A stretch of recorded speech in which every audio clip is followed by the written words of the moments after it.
is one of those drugs that needs periodic blood level monitoring as it can affect kidney and thyroid function.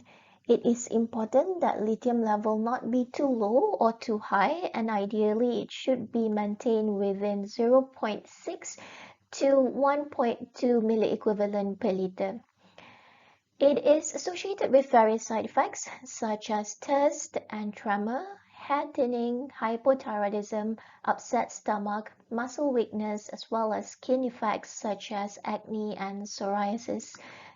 The side effects related to lithium use can occur even at therapeutic levels, and it is important to suggest to patients to drink 8 to 12 glasses of water or fluid per day during treatment and use a normal amount of salt and food. It's because both salt and fluid can affect the levels of lithium in the blood, so it is important to consume a steady amount every day. Lithium is known to cause excessive urination and thirst, or also known as polyuria and polydipsia, and this is due to the fact that lithium induces nephrogenic diabetes insipidus. How it does this is that lithium interferes with vasopressin or antidiuretic hormone signaling. It reduces the number of aquaporins, which are the water channels on the collecting duct cell surface, and thereby fewer water molecules are reabsorbed and kidneys are unable to concentrate urine, and thereby there is an increase in free water excretion or increase in urination.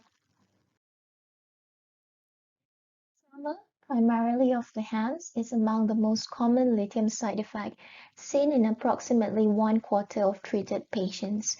Lithium tremor is generally symmetrical and you can see it on both hands, and this might be due to the fact that lithium inhibits dopaminergic neurotransmission as previously mentioned in our first part of bipolar disorder video. The use of lithium is associated with increased risk of hypothyroidism. So how does lithium cause hypothyroidism? First of all, we need to understand what happens during a normal thyroid hormone synthesis. Iodine ingested through food is absorbed from the gastrointestinal tract and circulated in the blood.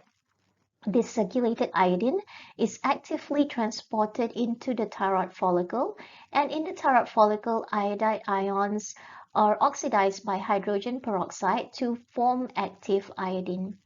Active iodine binds to tyrosine residues on thyroglobulin, which is a glycoprotein, to form monoiodotyrosine.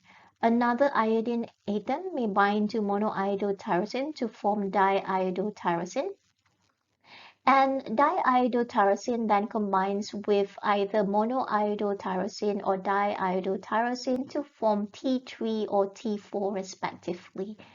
Influenced by TSH, thyroglobulin undergoes hydrolysis and the thyroid secretes T4 and T3, which are the thyroid hormone, into circulation.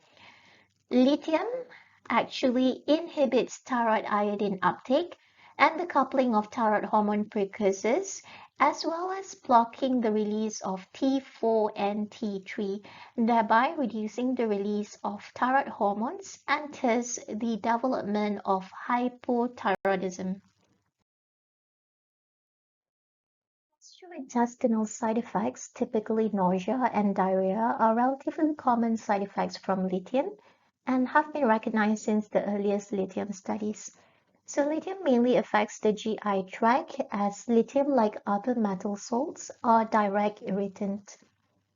Nausea is seen in about 10 to 20% of lithium-treated patients, and it tends to be more prominent early in treatment and is much less common in long-term therapy.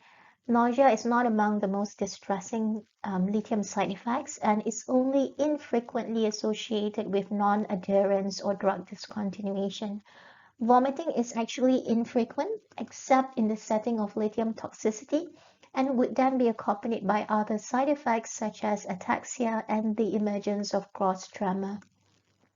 Diarrhea is seen in up to 10% of lithium-treated patients, and serum lithium levels of more than 0.8 milliequivalent per liter are associated with higher rates of diarrhea. As with vomiting, lithium intoxication can also be associated with development of diarrhea. Up to 1/3 of patients who take lithium will find that the medication causes frequent breakouts of acne or pimples, and these breakouts can occur around the face, around the hairline, and even on the arms and legs. But unlike typical acne, the blemishes that occur usually don't have whiteheads or blackheads. It looks more like pustules, which are little red bumps. Doctors aren't actually sure why lithium causes chronic acne, but some theorize that it has to do with the activity of neutrophils in the body. As you know, neutrophils are white blood cells that fight infection. When lithium is taken, many neutrophils move from the bloodstream to the skin, where they can cause inflammation and increase the likelihood of pimples. Psoriasis is another skin disease that is associated with the administration of lithium. It causes red, itchy, scaly patches and most commonly found on the knees, the elbow, trunk, and scalp. The mechanism by which lithium induces or exacerbates or triggers psoriasis is not exactly known, but its role in modulating second messenger systems such as adenylate cyclase and inositol monophosphatase mediated pathways, resulting in alteration in calcium homeostasis, has been implicated. Basically, the decrease in cyclic adenosine monophosphate and inositol that results from lithium treatment can cause low intracellular levels of calcium, which then leads to the lack of differentiation and increased proliferation of keratinocytes, which enhances chemotaxis and phagocytic activity of polymorphonuclear leukocytes, and these are all involved in the development of psoriasis. Patients on lithium are at high risk of developing toxicity as it has a very narrow therapeutic index. So the therapeutic window for lithium is between zero point 0.8 to 1.2 equivalents per liter, and serum lithium levels of more than 1.5 milliequivalent per liter is considered as toxic. There are various risk factors that could predispose a patient to developing lithium toxicity, and this includes renal impairment. Additionally, there are medications that can precipitate lithium toxicity by increasing renal absorption of lithium. For instance, the thiazide diuretics as well as NSAIDs, except for aspirin. So NSAIDs, it reduces glomerular filtration rate as well as interrupting renal prostaglandin synthesis, which is a protective mechanism for the kidneys in essence.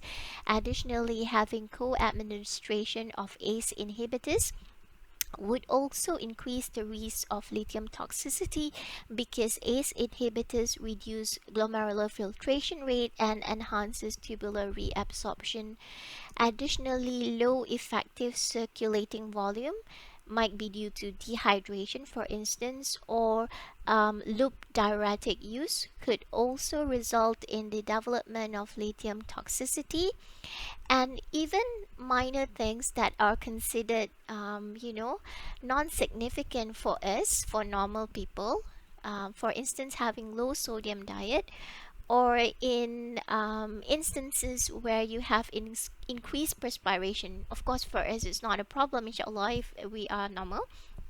But in patients who are on lithium, low sodium diet or even increase in perspiration can predispose to causing them to develop lithium toxicity, and this is mainly because of the imbalance in fluid loss as well as the presence of fluid in their body. Clinical features of lithium toxicity includes myotonic twitches or muscle fasciculation, altered mental status that would be observed as confusion or delirium or even somnolence. There would be hyperreflexia and the presence of seizure in some cases. Vomiting as well as diarrhea and abdominal pain is also common. cardiovascular signs such as sinoatrial block or abnormal ECG findings such as prolonged QT intervals or ST elevations are all common observations with lithium toxicity.